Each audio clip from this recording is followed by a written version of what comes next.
জাতীয় নাগরিক party NCP আত্মপ্রকাশের অপব্যবহৃত পরের সময় এবং আগের সময়গুলোতে সারা দেশে নারীর উপরে সহিংসতার নানা ধরনের ঘটনাগুলো ঘটছে, সেই বিষয়ে এবং সামগ্রিক অন্যান্য সব বিষয়ে বক্তব্য প্রদান করার জন্য বিশেষভাবে আহ্বান জানাচ্ছি জাতীয় নাগরিক পার্টি এনসিপির সম্মানিত আহ্বায়ক জনাব নাহিদ ইসলামকে। আসসালামু আলাইকুম। নাগরিক পার্টির প্রথম সাধারণ সভা অনুষ্ঠিত হয়েছে এবং আজকের সভায় জাতীয় নাগরিক পার্টির পক্ষ থেকে সাম্প্রতিক সময়ে সহিংসতা ঘটছে, দেশের বিভিন্ন স্থানে ধর্ষণের মতো ঘটনা ঘটছে, টিজিংয়ের মতো ঘটনা ঘটছে, ঘটনার তীব্র নিন্দা এবং প্রতিবাদ জানাচ্ছি এবং এই বিদ্যমান পরিস্থিতিতে নাগরিক পার্টির পক্ষ থেকে এনসিপির পক্ষ থেকে আমরা উদ্বেগ প্রকাশ করছি। অন্তর্বর্তী সরকারের প্রতি আমরা আহ্বান জানাচ্ছি অন্তর্বর্তীকালীন সরকারের প্রতি আহ্বান জানাচ্ছি জনপরিসরে যাতে নারীর নিরাপত্তা নিশ্চিত করা হয়, সেজন্য সরকার যাতে কঠোর অবস্থান গ্রহণ করে, নারী নিপীড়নকারীদের যাতে দ্রুত সময়ের মধ্যে যথাযথ বিচারের আওতায় আনা হয়। আরেকটি বিষয় হচ্ছে, আপনারা দেখেছেন গতকাল রয়টার্সের যে ইন্টারভিউ, সেটা নিয়ে হয়তো অনেক প্রশ্ন আপনাদের আছে, সেটা হয়তো আমরা প্রশ্ন উত্তরের সময় জানবো। সেখানে কিছু মিসকোট হয়েছে বা ভুল অনুবাদ হয়েছে। যেমন আমি বলেছিলাম যে আমাদের আর্থিক বিষয়ে আসলে সমাজের যারা সচ্ছল মানুষ, আমাদের যারা সচ্ছল সদস্য এবং শুভাকাঙ্ক্ষীরা রয়েছে, তারা মূলত আমাদেরকে সহযোগিতা করে। ডিজাইন, এলিগেন্স, বিউটি, সেরা পণ্য সবার জন্য জেভিকো। এবং আমরা একটা ক্রাউড ফান্ডিং এর দিকে যাচ্ছি, অনলাইন এবং অফলাইন কেন্দ্রিক। এই ক্রাউড ফান্ডিং এর মাধ্যমে আমরা আমাদের কার্যালয় স্থাপন সহ আমরা ইলেকশন যে ফান্ড সেটা রেজ করব।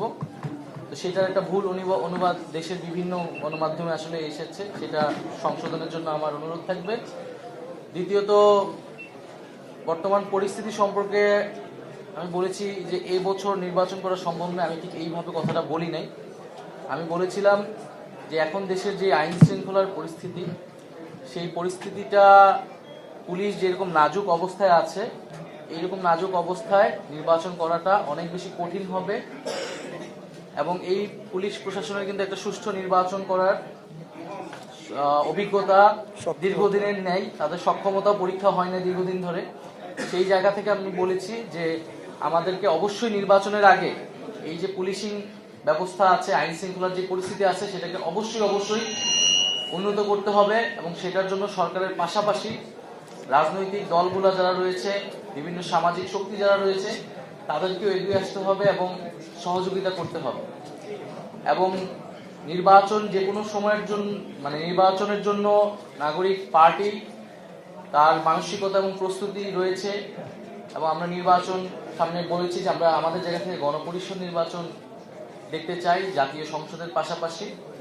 তো সেটার আগে নির্বাচন কেবলমাত্র নির্বাচনই জাতীয় নাগরিক পার্টি বা এনসিপির এই মুহূর্তের একমাত্র দাবি নয়। আমরা গণপরিষদ বা জাতীয় নির্বাচনের কথা বলছি, কিন্তু তার আগে আমরা দৃশ্যমান বিচার কার্যক্রম দেখতে চাই এবং যে ঐক্যমত সংস্কারের জুলাই সনদ, যেটাতে সবার স্বাক্ষর হওয়ার কথা, জনগণ দেখতে পাবে কোন রাজনৈতিক দল জনগণের রাষ্ট্রের সংস্কারের পক্ষে আছে বিপক্ষে আছে, সেই জুলাই সনদটা আমরা নির্বাচনের আগে কার্যকর হিসেবে দেখতে চাই।